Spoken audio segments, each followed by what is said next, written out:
Sabi nga nila, sometimes you can buy anything, but you can't buy class. Ang pagkakaroon ng class at sophistikasyon ay hindi lamang patungkol sa mga damit na isinusuot mo o sa kotse na minamaneho mo. Kadalasan ng mga taong walang class ay hindi alam na may ganito silang ugali sa harap ng ibang tao. Ito ang 10 mga tipikal na mga behavior ng kawalan ng class at sophistikasyon. Ang pagkakaroon ng awareness sa mga bagay na ito ay isang unang hakbang sa pagbabago. Una, ang sobrang pagyayabang o excessive bragging. Ito ay hindi na bago, pero tila may napakanipis na tela lamang ang namamagitan sa pagbabahagi ng tagumpay natin sa iba at sa pagyayabang. Ang mga taong walang class at pinag-aralan ay madalas na nagyayabang ng sobra ay nagiging ganito. Madalas ay gusto nilang patunayan sa iba ang sarili nila at madalas na magbuhat ng bangko kapag may oportunidad. Ang masama dito,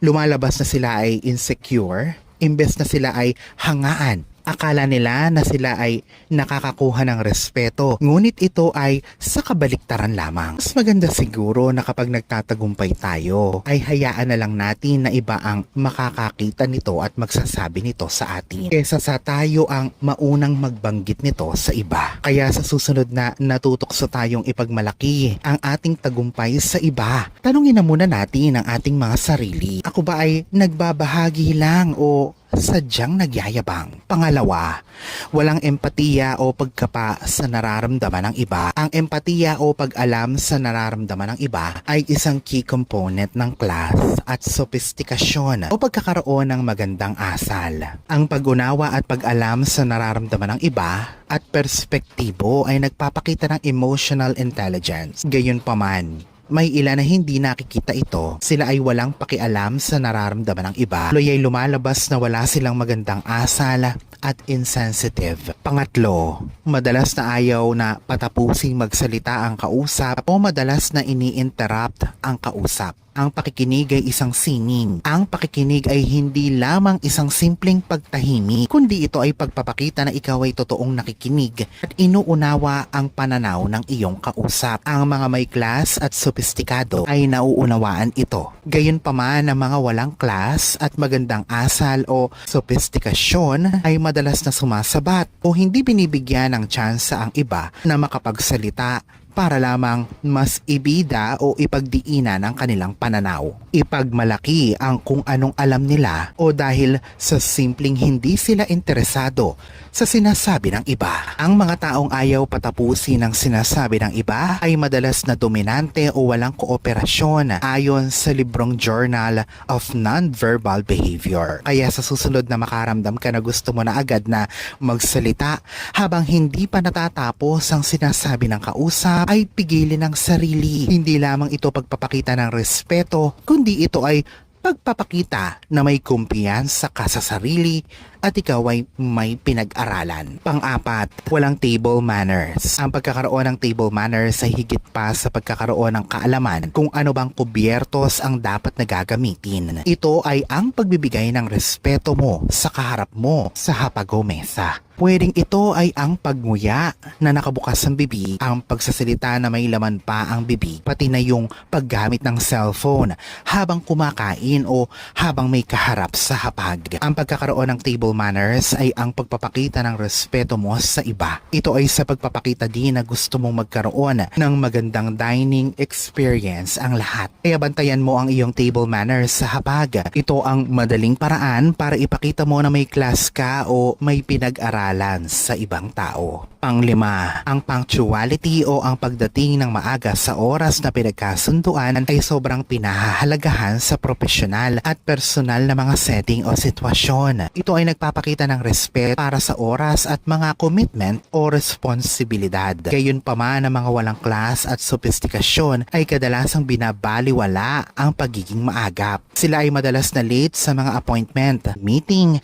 o mga pagtitipon. Ang madalas na pagiging late ay tila nagbibigay mensahe sa iba na mas importante ang oras mo kaysa sa kanila. Ito ay pagpapakita ng kawalan ng respeto at kayang sirain ito ang iyong reputasyon. Kaya kung ikaw ay madalas na late, maaaring panahon na para tingnan mo muli ang iyong management skills. Tandaan na ang pagdating sa tamang oras ay pagpapakita ng respeto at pagkakaroon ng class. Pang-anim, hindi mo pinahahalagahan ang mga personal na limitasyon o binabaliwala mo ang mga personal boundaries. May mga linyang hindi nakikita na siyang nagbubukod sa ating mga comfort zone. At ang pagrespeto sa mga boundaries na ito ay isang hallmark ng class at sophistikasyon. Sa kasiwiang palad ay may mga taong hindi nakikita ito. Maaaring napapasok na nila madalas ang personal na espasyo ng iba. Nagtatanong ng mga hindi dapat itanong o gawing hindi komportable ang iba sa pamamagitan ng kanilang mga aksyon. Ito ang resulta ng kawalan ng pag-unawa at empatiya sa iba. Sa aking sariling buhay, nakita ko kung gaano ito kasakit para sa iba.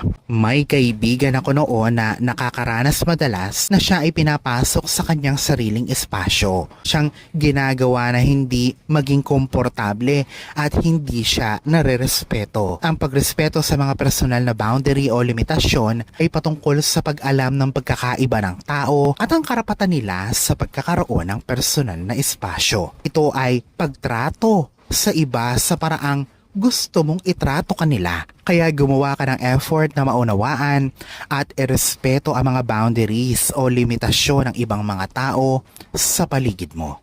Pang-pito, ang hindi pag-ako sa kasalanan o ayaw magkaroon ng accountability. Ang klase at pagkakaroon ng sophistikasyon ay hindi patungkol sa pagtrato sa iba. Ito ay patungkol sa kung papaano tayo nagiging responsable sa ating mga pagkakamali o kasalanang nagawa. Ang mga walang class ay kadalasang umiiwas sa pagkakaroon ng accountability. Imbes na akuin nila ang kanilang mga pagkakamali, humahanap sila ng mga dahilan o di naman kaya ay isinisisi nila ito sa iba.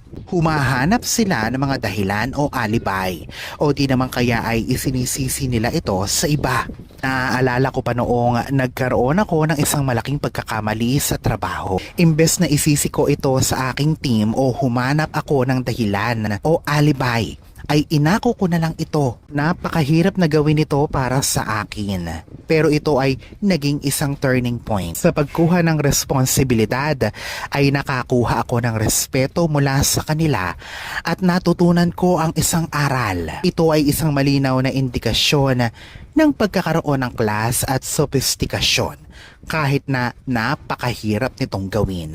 Pangwalo, palaging gusto natin ay nasa atin ang atensyon. Sa unang tingin, maaaring i-assume mo na ang mga palaging sa kanya napupuntang spotlight ay mga confident at sophistikado. Gayunpaman, ito ay palaging sa kabaliktaran. Kadalasan ng mga tao na gusto lagi ay nasa kanila ang atensyon o palaging gusto ay sila ang bida ay walang class at pinag-aralan. Maaaring sila ay laging bida sa mga usapan. Nasa kanila lagi ang atensyon o madalas gumawa ng mga bagay na magpapanatili ng atensyon sa kanila ng tao. Ang pagkakaroon ng class ay pagiging low-key. Ito ay ang pagiging komportable sa tunay mong pagkatao na hindi nangangailangan ng pagtanggap mula sa iba o validation mula sa iba. Kaya kung ikaw ay parati na lang gusto ay nasa limelight o ikaw ang bida, baka panahon na para pag-aralan mong maigi kung bakit. Tandaan, ang napapansin ka ng ibang tao ay malaki ang pinagkaiba sa natatandaan ka ng ibang tao. Pangsyama, ang hindi pagpansin sa pangangailangan ng iba. Ang class at sophistikasyon ay patungkol din sa pagkakaroon ng malalim na pag-unawa sa pangangailangan at nararamdaman ng iba. Gayunpaman, ang kawalan ng class ay ang hindi pagpansin sa pangangailangan ng iba. Madalas ay gumagawa sila ng mga desisyon na pang sarili lamang. Hindi nila iniisip ang epekto ng kanilang mga desisyon sa iba. Ito ay madalas ding makikita sa mga pang-araw-araw na sitwasyon. Halimbawa, sila ay nagpapatugtog ng malakas na hindi man lang iniisip ang kapakanan ng iba. Ang paninigarilyo sa mga pampublikong lugar na hindi man lang iniisip ang epekto nito sa iba. Tandaan na ang pagpapakita ng konsiderasyon para sa iba ay hindi sa pagkakaroon ng magandang kilos, kundi sa pagkakaroon ng concern sa ibang tao at pagiging maingat sa bawat kilos natin sa araw-araw. Dito mas nakikita ang totoong pagkakaroon ng class at pinag-aralan ng isang tao. Pang-10,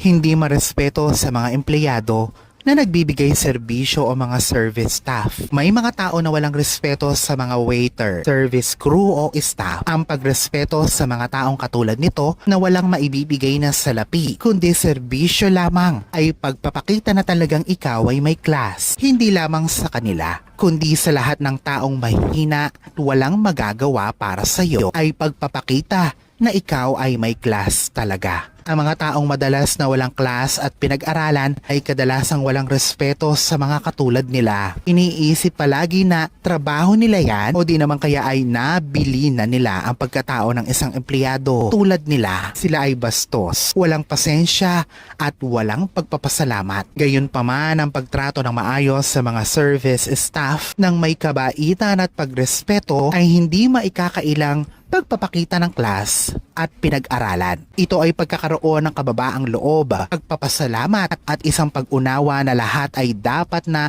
inirerespeto ano pa man ang kanilang posisyon sa trabaho. Sa kaibuturan ng pagkakaroon ng class at sopistikasyon o pagiging edukado, ito ay isang basic na pagkaunawa sa dignidad ng tao. Ito ay ang pagkakaroon ng kamalayan sa kung papaano nakakaapekto ang ating mga salita at kilos sa ibang tao at kung papaano natin mas mapapaganda ang ating interaction sa iba. Gaya ng sinabi ng isang nobelistang si George Bernard Shaw, "The test of a gentleman is how he treats someone who can do him no good." Ito ang isang kataga na siyang nagsasabi ng buong kahalagahan ng pagkakaroon ng class at pinag-aralan. Ang mga kaugalian na napag-usapan natin sa video na ito mula sa empatiya at pagiging maagap, pagrespeto sa mga hangganan, hanggang sa pag-alam ng pangangailangan ng iba ay nakapaloob sa pagrespeto at pagkakaroon ng self-awareness. Kaya habang tayo ay nabubuhay, ay panatilihin ang mga kaugaliang ito sa buhay. Maging conscious sa iyong mga kilos at kung papaano nito naaapektuhan